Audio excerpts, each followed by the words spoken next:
The story of Joshua Elishev could be your story.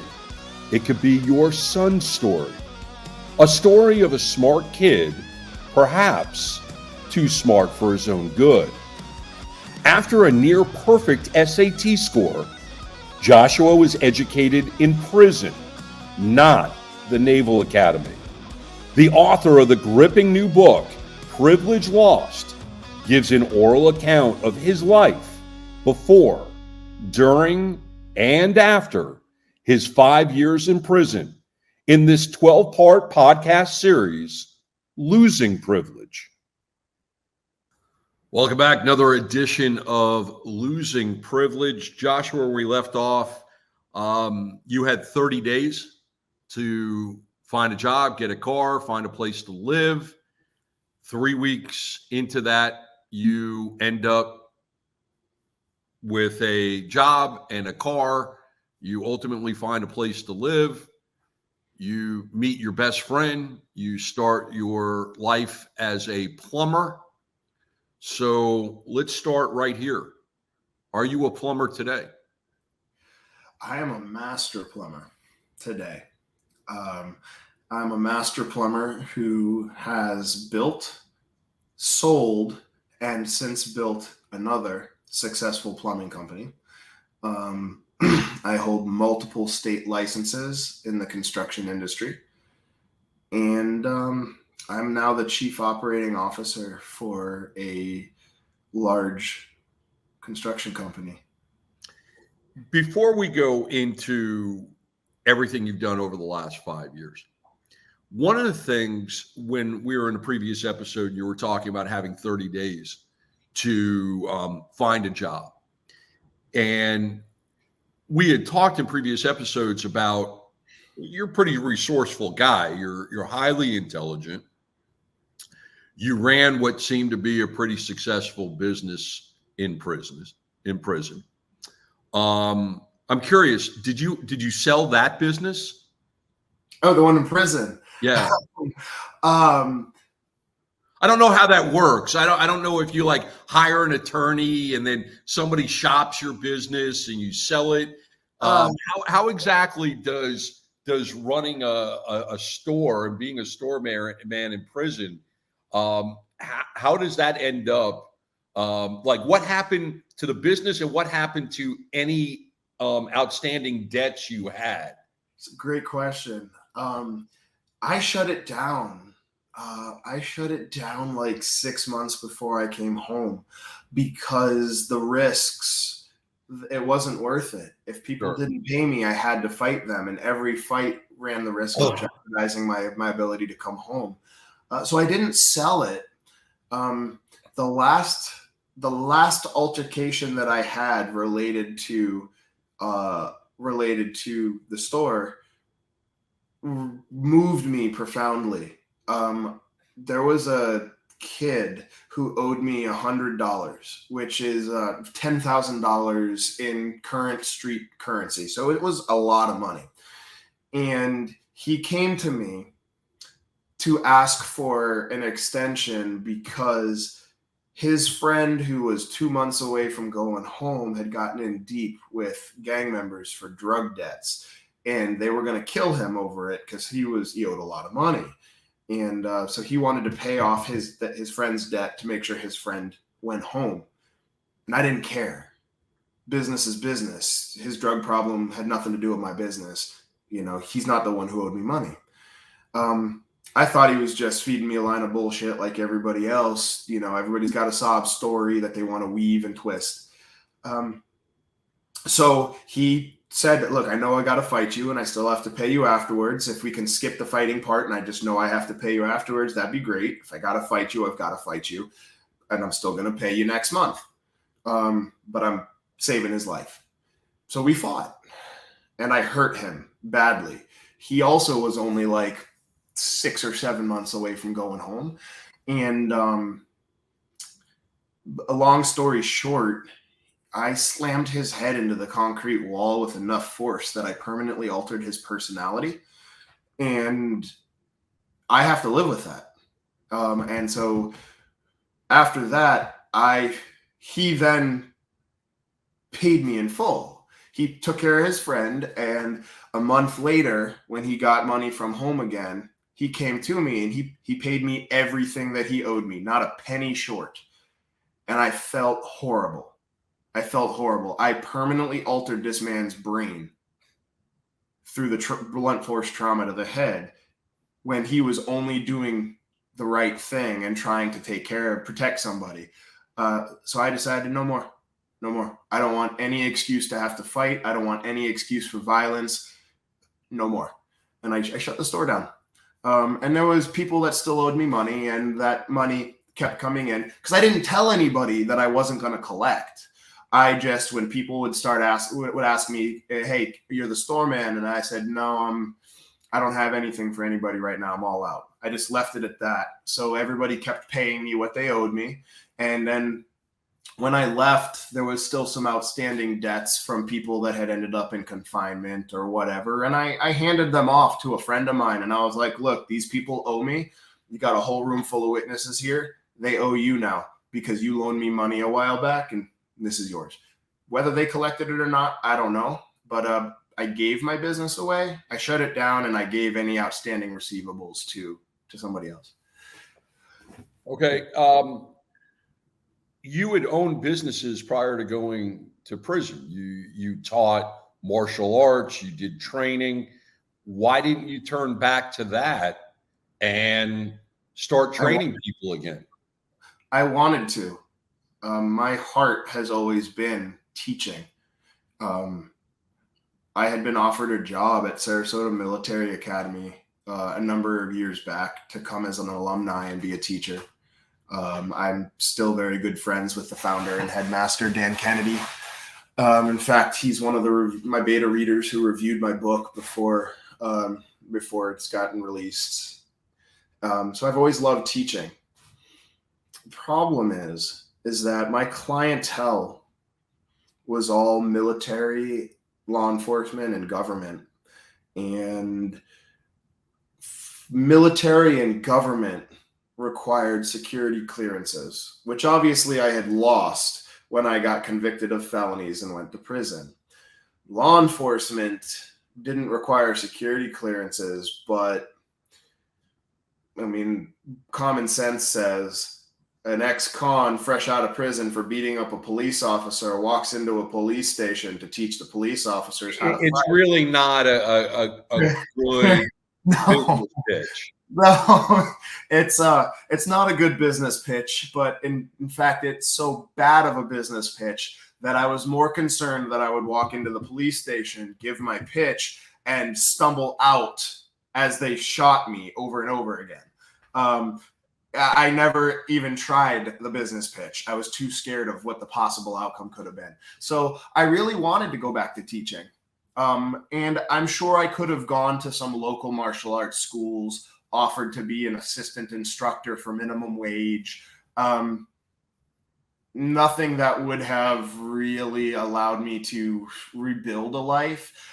Doing something like that is like you work Monday through Friday, 9 to 5, and you work part-time from 7 to 9 p.m. teaching the kids classes or something. Like, it's something you do because you love it, and it's just a perk that maybe there's a little bit of extra income. It's not sufficient enough to live off of unless you're the one that has the school. And I couldn't start another school because starting a school required capital. Any business requires capital. You have to have money coming in order to start a business. You have gear, you have marketing, you need a space, you have insurance. I didn't have any of that. And it makes sense. So you have built 2 plumbing businesses, sold one, running another one. Pat's with you. What about education? You're highly intelligent. Just as a reminder, going back to the beginning of this series, you at one point, at 16, not yet 17 years old, were given a commission to the Naval Academy, which you were too young to do. At 19, you join the Marines. You're injured. You're out. You start the training business. You find yourself betting the wrong woman with the wrong husband, which is what got you into prison. Did you ever go to college? Did you ever get degrees? Yes. So you're kind of jumping and skipping over some stuff to get here, because I think that I should tell you about meeting my now wife. Oh, I was gonna. Oh, well, we're getting to that. Because I probably would not have gone back to school if it were not for her. Okay. So we'll have to come back to her, but let's suffice it to say that my now wife, before we were married, encouraged me to get my degree. She's both Jewish and Hispanic, so you can imagine the fire of being Latina and the stubbornness of being a strong Jewish woman. She also is a master of guilt, and she has multiple. That's the Jewish thing. I know. She has multiple master's degrees. She's a chemistry and biology professor. And she said to me one simple thing, and it just really pushed a button. She said, Josh, I'm too highly educated to be with somebody who doesn't have a college education, and you are too smart not to have one. Go back to school. And so I did. I went back to school, and I have been taking 18 credit hours a semester. For those who don't know, full-time for kids that live in a dorm is 4 classes, 12 credit hours. So I am going 150% to college, right? I'm going time and a half by taking 6 classes. I have been doing that now for almost 2 years. And I got my associate's degree, which is hanging on the wall up there. I am finishing out this semester, and I will have my bachelor's in business administration. And I've already been invited to the MBA program at FAU because I have managed to impress all of my business professors, including the department heads, enough that they've asked me to come back as a guest speaker for their bachelor's level classes in future semesters. So yes, I have gotten my education, and I'm going to continue with that because I can, and I like learning. And as my wife said, I'm too smart not to. And she's too accomplished to be with riffraff. So I need to be better.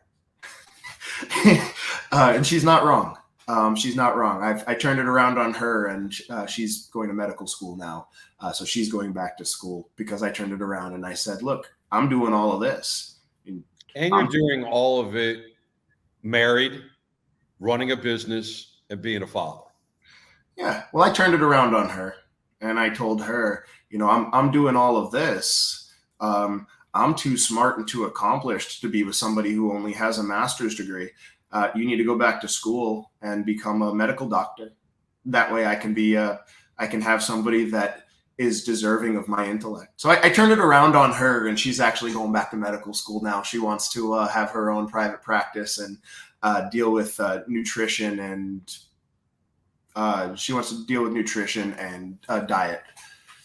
So she's also she's a hardcore vegan, so it kind of goes right up her alley to go to medical school. That way she can push her vegan agenda backed by science and medicine. So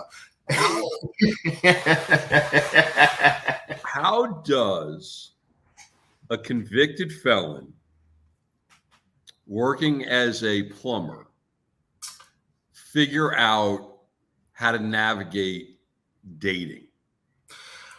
Well, I wasn't a plumber yet. I was a helper. I was an apprentice. I didn't know the difference between a screwdriver and my face. Okay, so that makes you just so much more of an eligible bachelor. I know. Right? That you're not even a plumber You know, you're the guy that brings the tools into the building. Yeah, I was the guy that carried the tools, cleaned up the trash, and dug the ditches. Yes, that was me. All right. So you're the grunt guy driving a beat up old Camry, Toyota Camry. 15-year-old Camry, Yeah. fresh out of prison. The only women that you have basically seen over the past 5+ years have been on the computer that your father gave you when he said, go find a job. And you were like, I found porn. So you are the epitome of swiping left at this point. Well, I am. And it's really funny that you say that because when I was arrested, Tinder was just starting. Most of this swipe right, swipe left stuff, it wasn't a thing yet. Craigslist still had their personals. They hadn't been shut down yet by the government for human trafficking. So for me, my first go-to was, let me get on Craigslist, find the Craigslist personals, find some easy women to go on dates with, get laid. Maybe I get some confidence up a little bit. Except that it didn't exist anymore. So I didn't know what to do. And I've never been the bar club kind of person. I didn't drink. I didn't have any money to spend anyway. So it really wasn't where I could go. Man, Joshua, you were a catch. I was totally a catch. I had one thing going for me, and that was the prison diet and gym membership had me looking good. I was chiseled, I was lean, and I had stamina for days. That was it. That's all I had going for me. So I downloaded all of the dating apps. I didn't just do one or two, right? I downloaded Tinder and Plenty of Fish and Bumble. I downloaded all of them. And I figured, you know what? Law of numbers. I download all of them and I swipe right on everybody. I'm bound to find one person who's going to talk to me. But I was a dumbass. I put it right in my profile. I haven't dated in 5 years, just got out of prison, and I'm looking to get back on the horse. I had something, I was right out there. I haven't dated in 5 years and I just got out of prison. I thought being honest was, the right thing to do. No, not a good idea. I don't even know how someone of your intelligence thought that was like a, oh, he's been in prison. I can't swipe fast enough. I was trying to be honest because for me it was about being open and transparent, and that lasted for about a month, and then I rewrote it and I said something about. I think that maybe telling them on the 10th date was probably it definitely had to get changed, and it did. Excuse me. And I started dating, and I don't know. I went on a handful of dates with like 4 or 5 different girls over the first 6 months. I had better luck scoring one night stands than I did having anybody who was worth dating. Now, they might have thought they were worth dating, but they weren't even in my league. And I don't say that because I didn't have anything going for me. I say that because I could not see myself dating somebody who was not intelligent enough to have a real conversation with me. We can have all the fun you want in the bedroom, but there's no future for us if we can't connect on a deeper level, because I'm a guy. It's going to work for me for the next 75 years, but at some point, that's going to fall apart for the woman, and there has to be more there than just physical intimacy for the relationship to survive. So that I turned a lot of the girls down. I did get a good response because I'm photogenic, and once I changed my bio to not say anything about prison, I would think that helps. It did. So when they started saying that, when they would start asking, well, why haven't you been in a relationship for 5 years? I would say, well, I took time. Aunt Sammy. I would just say I took time to work on me after my previous relationship. I took time to work on me. Totally true. Totally true. And But you also, left out the part that you were forced to work on yourself.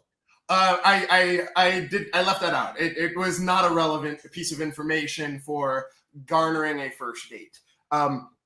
So what ended up happening was I went on a few dates. I ended up dating. I went on a couple of dates with this light-skinned Haitian girl in Miami, and it was the first time I had ever dated a black girl. She was exotic. She was really pretty. She could cook. She could dance. She was in college to become a physical therapist. She was almost finished, and she was a massage therapist. That was her profession of work. So for me, it was like Jackpot. I was in love. I was infatuated immediately. Immediately infatuated. She was batshit crazy. And her parents were batshit crazy, and they didn't want her dating a white boy. But they not because I was white, but because I had been to prison. Although the white played a role in it, and I was like, that doesn't have anything to do with anything. I make more money than you do. I have a nicer place than you do. You still live at home with your parents, and you're 30. Like, but her parents, she was batshit crazy. It fell apart. I was heartbroken. It was my first like real infatuation since I had come home. And it was only, I don't know, 4 or 5 months after coming home when, boom, that infatuation hit hard.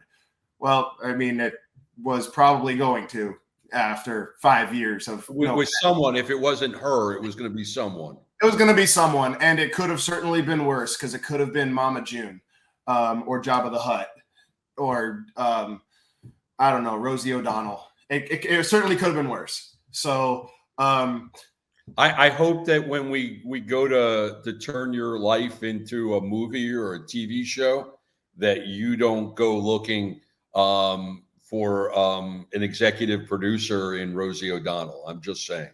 You know what? I would be honored to have her work on it. She's gotten a bad rap, but I think she's great. I'm just not attracted to her. But and she wouldn't be attracted to you. You know what? And that is totally okay. We can be wingmen, wing woman, wing people for each other. So anyway, so my relationship with this woman, with Patricia, it lasted a few months, like 3 or 4 months. Head over heels in love. She had a key to my apartment. I would come home from work and she'd be in my kitchen dancing while making food. It was great. I thought life was like finally turned around. I was going to be happy. And then boom, she broke up with me because her mom told her to. And some schizophrenic homeless guy gave her some weird prophetic thing about how we weren't meant to be. I don't know. Something weird, like totally batshit crazy. And I decided, you know what? Tinder, all of these dating apps, they weren't working for me. Competition was too fierce, and guys really gave a bad rap to all the other guys because the first thing most men do as soon as a girl swipes right is they send a dick pic. And, you know, a dick's a dick. Everybody's seen them. Everybody's got one. Girls don't actually care. But every girl was already expecting. She had already gotten dick pics from thousands of guys. Like, I didn't want to be the guy that reached out first to the women because I would just disappear in the masses of all the other sleazeballs. And so I realized that there's a dating app out there that puts the woman completely in control. The man can't take the initiative. The woman has to make contact first. It's called Bumble. And so you still swipe right. And if you swipe right and she swipes right, you both know it. But I can't contact her unless she's interested enough to contact me. And therefore, I can stand out because not only is she ready to talk to me, but our interactions are not going to start with a dick pic. So I didn't fall through the cracks. And so I started doing Bumble, and I will briefly say that I ended up hooking up with a girl whose husband was in prison. So that happened. That happened, and Joshua, have you learned nothing from your life? You know, I didn't know that she wasn't single until afterwards when she told me, and then I never hooked up with her again because I have learned. But it is kind of ironic. And if you were single right now, I would be writing out for you the qualifying questions for you to ask women. Well, so you might end up cutting this because this might almost cross the line into inappropriate. But during this hookup, she was one of the first black women I had been with. I had dated a black girl, but I had never dated a black girl that wore a wig. And so I was hooking up with this black girl, and right as I finished, I snatched her wig right off of her head.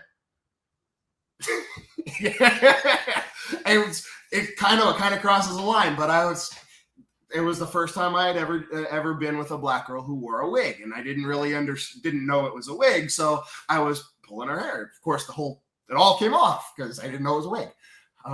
But fast forward just a little bit, I swiped right on this girl who's gorgeous. She looked kind of like Taylor Swift. We had all the same things in common about, my icebreaker was, if I won $1 million, what would I do with the money?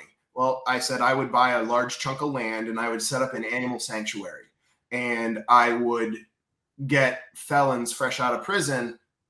They would come live there and they would take care of the animals where they could love each other and have no judgment and a fresh start. So I would rescue animals and human beings at the same time. And I didn't know it. It was in her profile, but I didn't read that far to get to it. She's vegan. So of course that really hit a note, because her icebreaker was, if you won $1 million, what would you do? I would set up an animal sanctuary. And so we went on a date. Of course, I had us go to Cold Stone Creamery to get ice cream for our first date. Sounds great, except she's vegan. So, Cold Stone doesn't have any vegan options? Well, they had a sorbet, but I've never dated a vegan or a vegetarian. I didn't know anything about it. You just, kind of a wacky, like, kumbaya, hippie, like, okay, great, like, I get it, whatever, smoke some weed. That's what I thought. No, so she didn't really mention it. She was really mellow about it. She just ordered her sorbet. I ordered ice cream. I kept offering to share it with her. She kept politely laying it down. But she showed up to our date. It was like on a Sunday afternoon. And she was legs for days. She was tall. She was slender. She was gorgeous. She was way out of my league. And we sit down and we start talking. And she opens the conversation with, so I have 2 master's degrees. I'm a chemistry professor. I own my own home. Tell me about you. There's not going to be a second date. How much are you sweating? What? How much are you sweating at this point? Oh, it was pretty bad. What went through my head was, okay, well, there's not going to be a second date. It was nice meeting you. Hope you enjoyed the sorbet, and have a nice life. So I only found out, like a month or so ago, which is, 4 years later now. But after she finished that date with me, she went on a date with another guy, a Harvard graduate. So we had a date, and apparently it didn't go so terrible, even though she was clearly so far out of my league.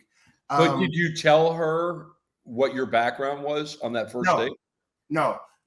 I had learned my lesson already. Not a first date conversation.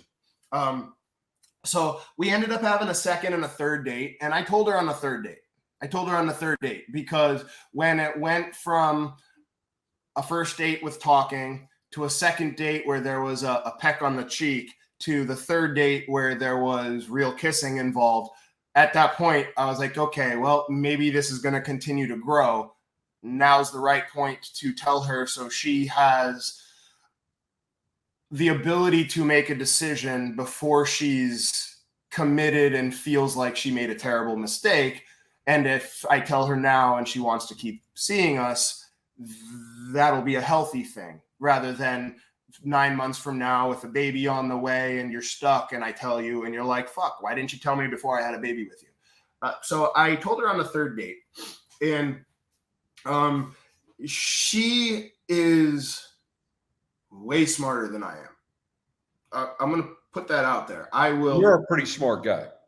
I will try to remind her every once in a while that I am smarter than she is, and she'll just kind of, okay.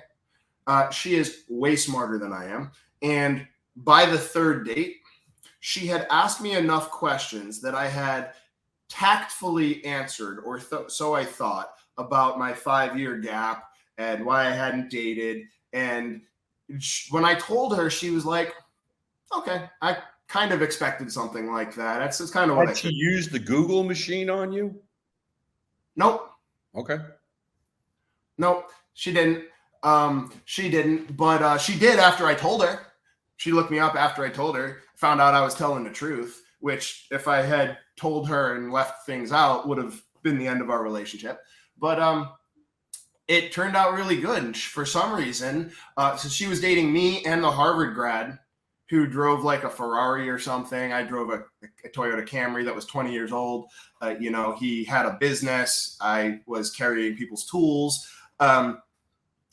She dated both of us for about 2 weeks until the first time that we were intimate, because I had made her a promise that if I saw a future, the moment that we had sex for the first time, I wasn't going to be interested in anybody else. I was 100% committed to that relationship.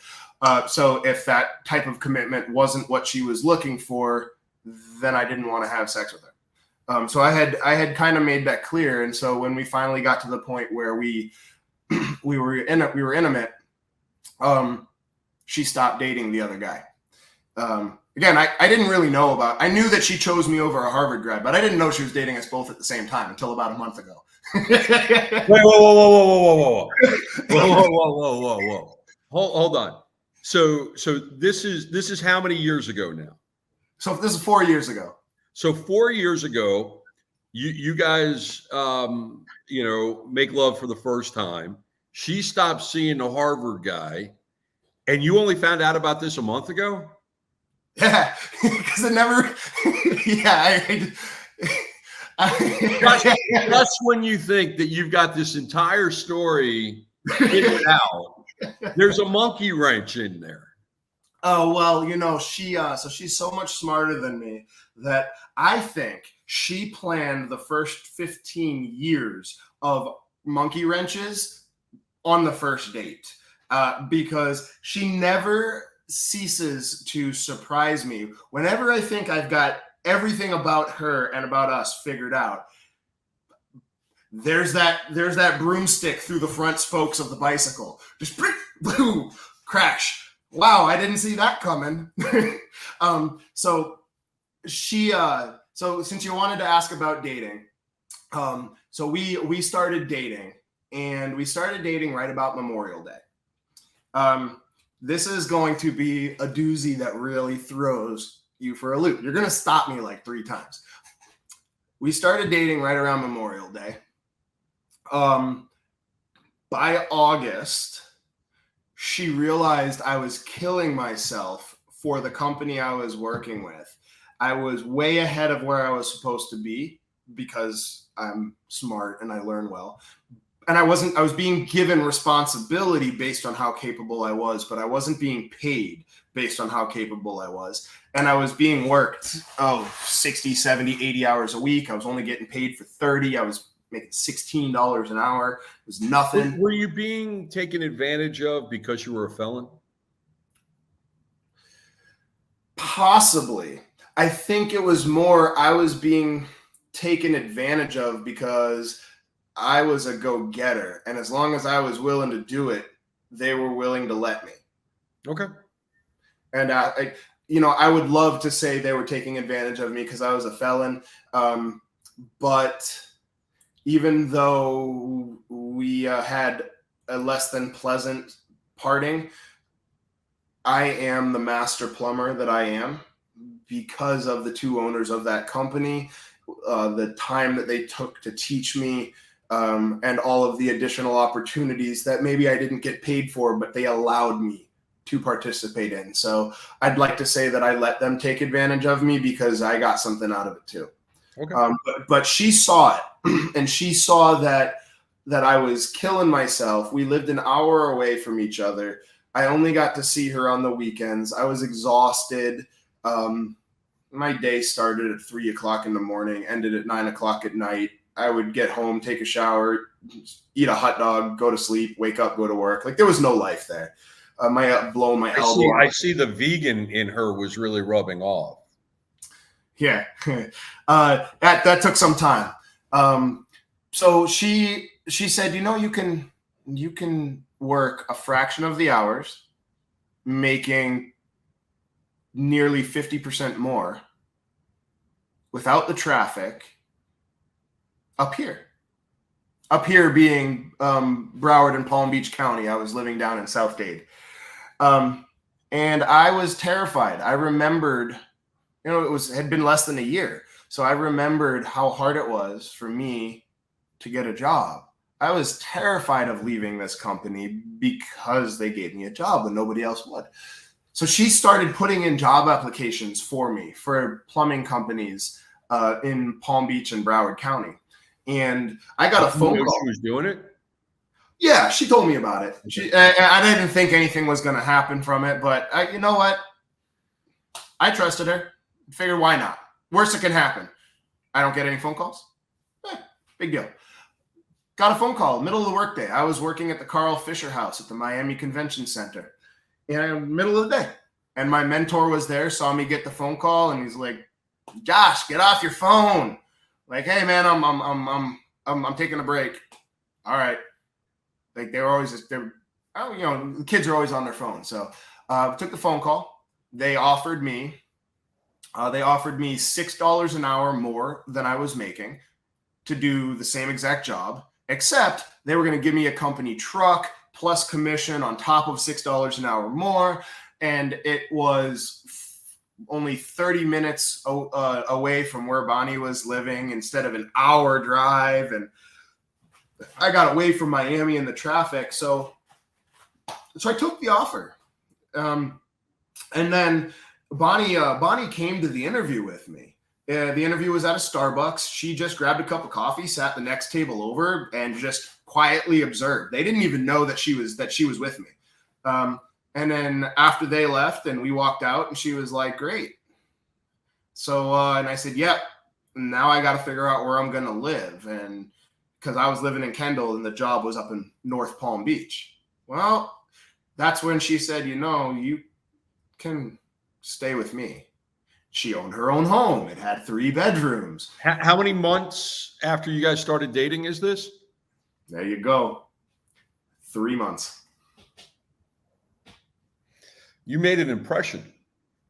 Apparently, but I'm not stupid. And so I accepted her offer, but I kept my apartment for another 2 months down in Miami just in case.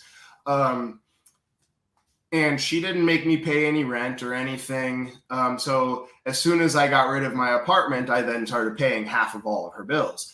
But I was worried because it was really soon. And I wanted to make sure that if things went south, I didn't give up the apartment. And now I was really fucked because, again, I'm still a felon. Needless to say, November rolled around. Now, we started dating Memorial Day. I moved in right around the beginning of September. We had been living together for 2 months. I decided, you know what? This is working out. I am not going to keep the apartment anymore. I went out and I bought a ring, and I proposed to her. And I proposed to her in front of her dad and her sister and some friends who were there for dinner, and they all knew I was going to propose. Time out. You had previously dated a Haitian woman whose parents didn't like you more so because you were a felon than because you were white. Now you're dating a Jewish Latina, what was the family's reaction to you being a felon? They don't care. They embraced me like a son from day one, which is a story in and of itself. But there was no judgment there. And so they were ecstatic. So when we first started dating, like 3 weeks into the relationship or so, maybe a week after we had started sleeping together, she told me that she was starting to fall in love with me. And I told the master plumber that I was riding with and learning from, yo, dude, this girl's moving too fast. I need to break it off with her. Like, what the hell? And he said, Josh, pull your goddamn head out of your ass. This girl is marriage material. Make it work. Don't you dare. And I listened to him. And so he and his wife and Bonnie and I, we've done double dates, and they adore her. She adores them. But I took his advice because I was going to break it off with her 3 weeks in. And because I felt like it was moving too fast and she was too clingy. But by 6 months, I knew that this woman made me want to be more than I had ever wanted to be before. And so I put a ring on her finger and she said yes. And the following week, we found out we were pregnant. And so I didn't propose because she was pregnant, but I did find out right after proposing that she was pregnant. I'm going to fast forward just a little bit. So right before my daughter was born, COVID, this is middle of 2020. So COVID had happened. I had already gone into business for myself January of 2020. Way before I probably should have, but she had pushed me to go take my licensing exams. So I took my journeyman's exams with only 18 months experience as a plumber, helper, apprentice. You're supposed to have 4 years minimum. The union, it's 5. And, but by statute, it's 4 years. 4 years of W-2s under the instruction of a master plumber. I had to go in front of the board twice for them to even give me permission to take the exams. I took the exam and then they changed the exam because of me. I scored a little too high on the test, did you? No, so I scored a 69. I needed a 70 to pass, except that I was able to regurgitate from memory 6 of the questions and all 4 of the answers to each of those 6 questions. You're required to use the most current edition of the code book when you take the exam. Those 6 questions haven't been in the code book since 1991.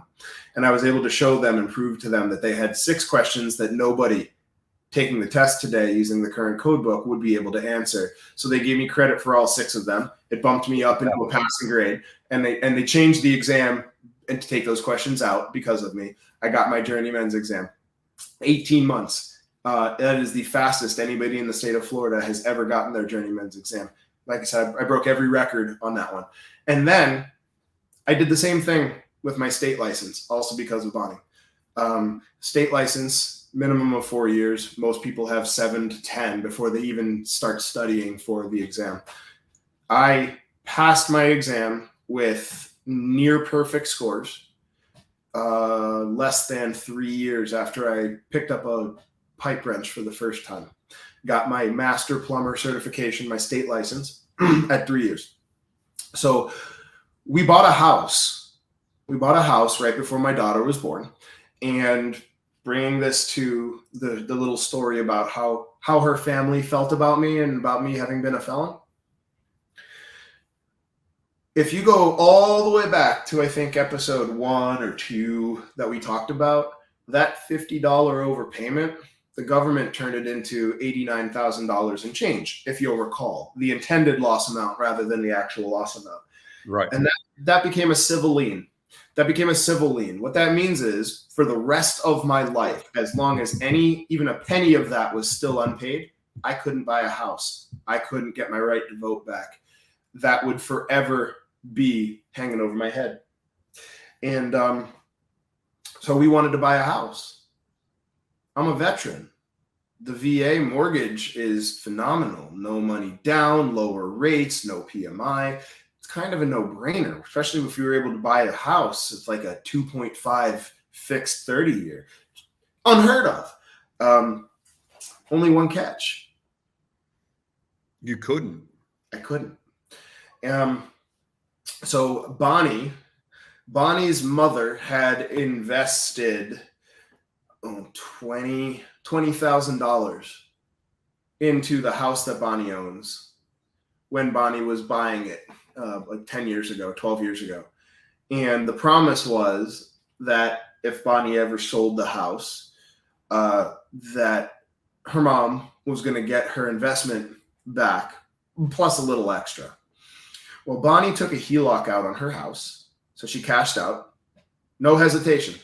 She cashed out her house, and the maximum she was able to get from that little house was enough to cover the probation, all of it, but not enough to cover all of it and then have anything left over for us to cover closing costs for the house.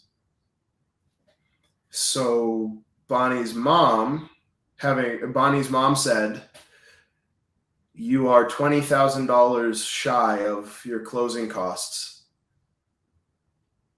Josh, Bonnie, here's $20,000 because you're my son now." No hesitation. This is a woman who works for $14 an hour at Publix in the deli, who has 50-something years of alcoholism under her belt. She's a chain smoker. She's got a heart of gold, even though she's a really difficult woman to be around.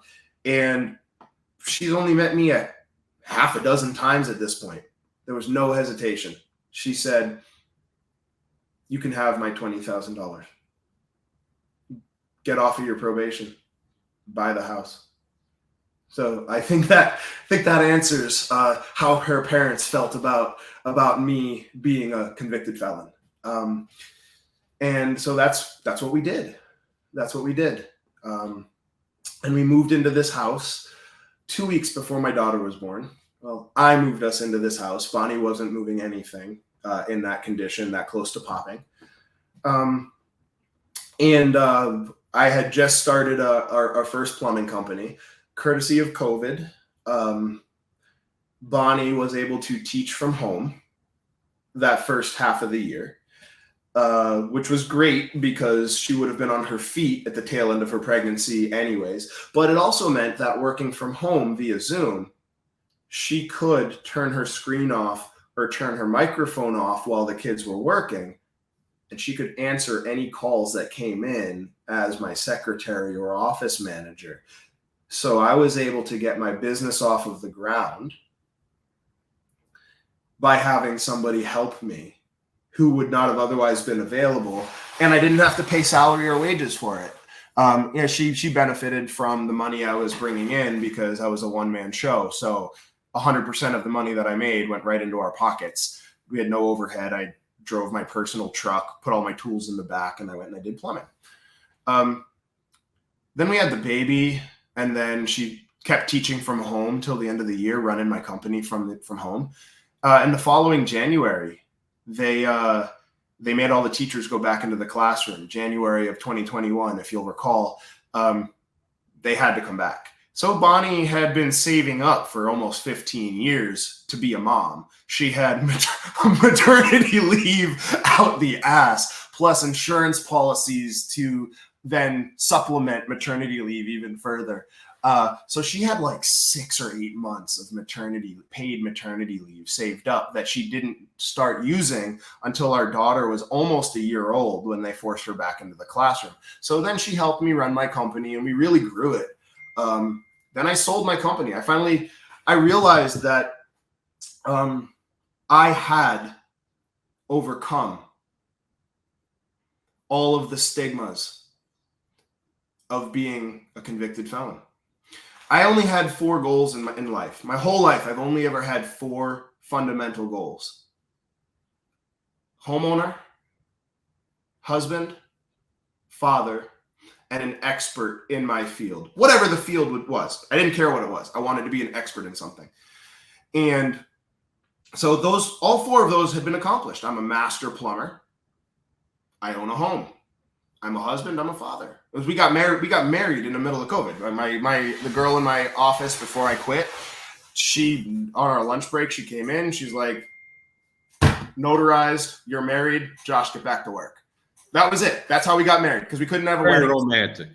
Very romantic. Yeah, we gave each other a kiss, and I went back to work, and she went back to the house. Big old belly.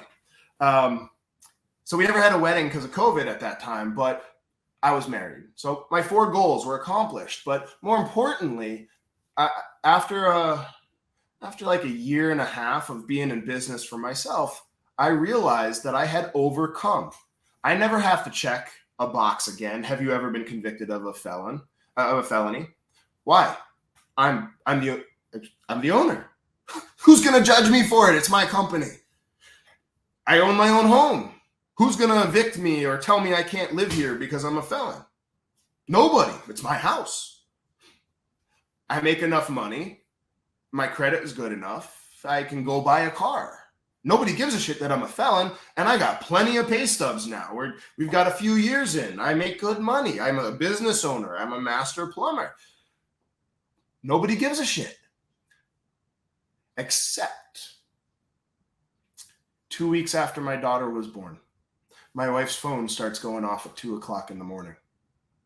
She starts getting threatening, harassing phone calls from people who knew me years and years ago, people I went to high school with, whatever. Somebody who had looked me up, was butthurt that I got over on the government somehow, looked her up because of her connection to me, and started prank phone calling her 2 weeks after she had a baby at 2 o'clock in the morning. So the one thing that I couldn't get away from, it would never, ever create an obstacle in my life moving forward. I handled that, but I still couldn't get away from it. Still couldn't get away from it. I can shake your hand, introduce yourself. We have a great conversation. And then while we're talking, I apologize. While we're talking,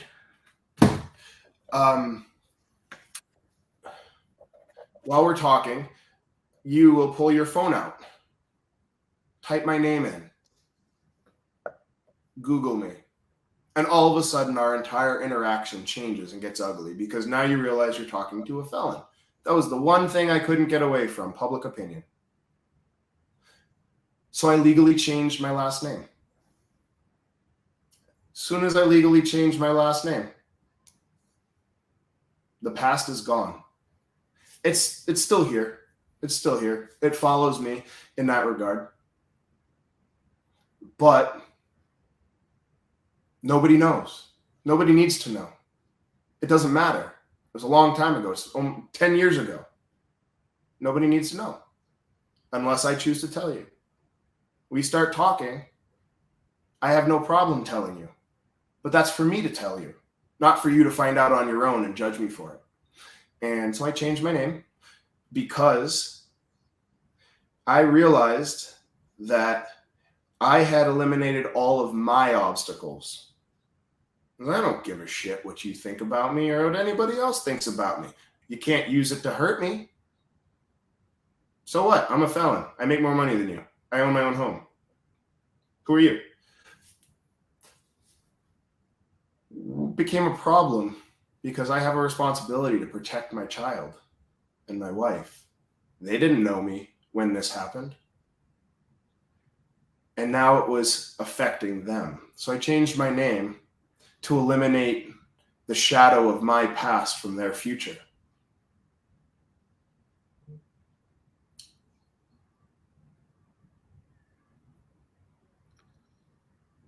Privilege found. Yeah. Took a lot of work. And I would say instead of privilege found, privilege built. Worked really, really hard.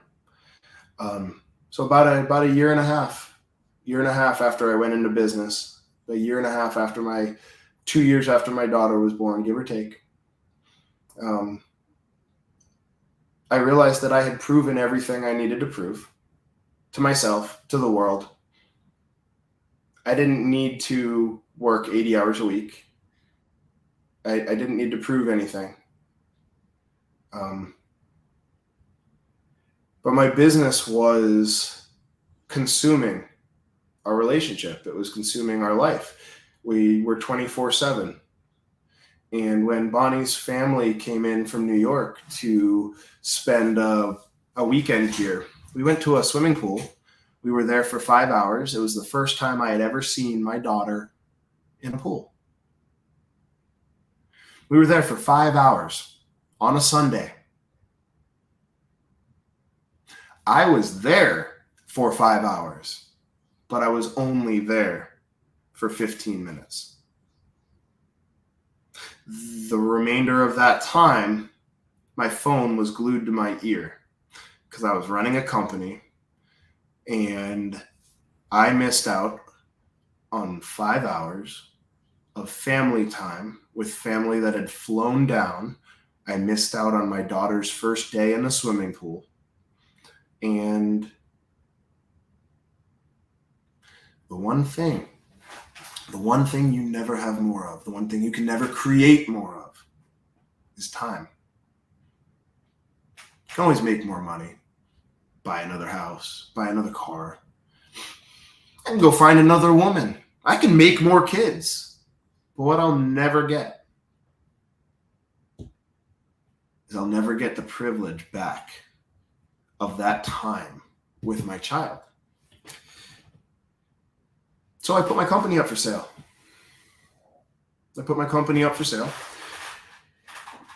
Because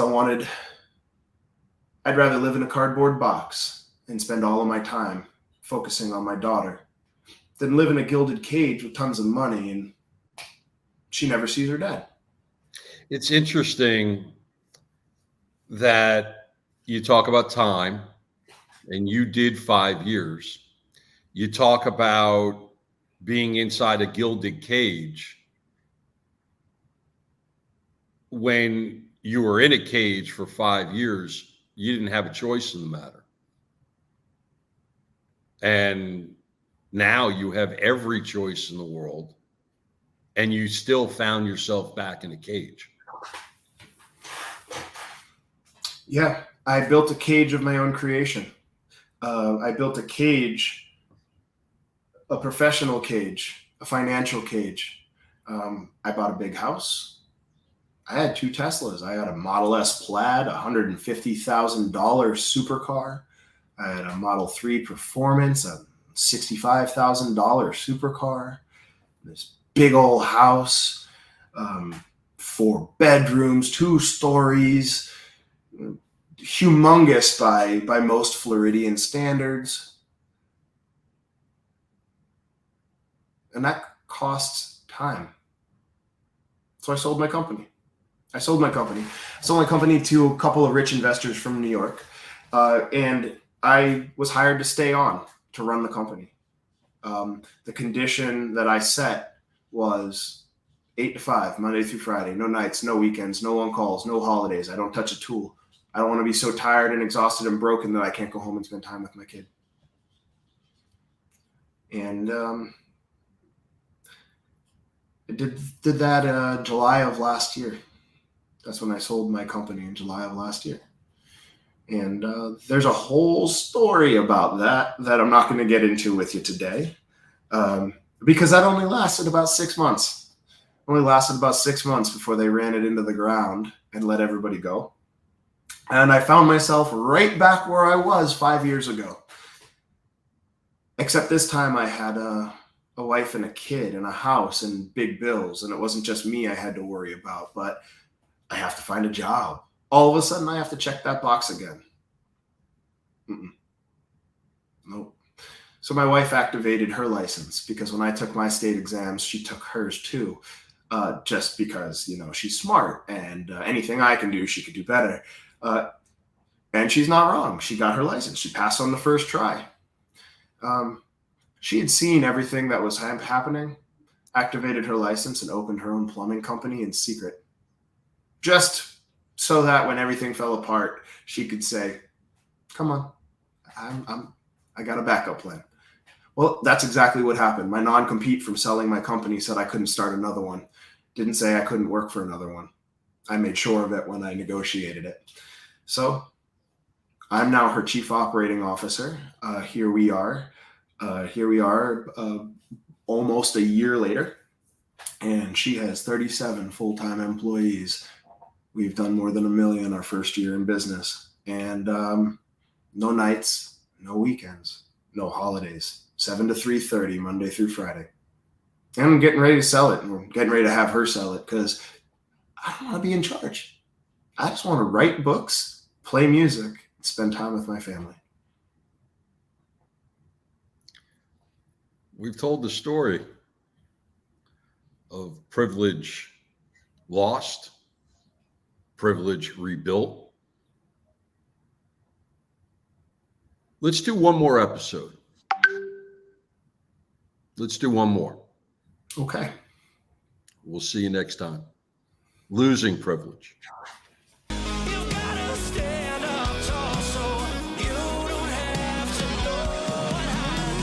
Losing Privilege is a 12-part podcast series telling the fascinating story of Joshua Elishev and his roller coaster life of success and deception, love and loss, and the determination to survive prison and build a life after nearly losing his own.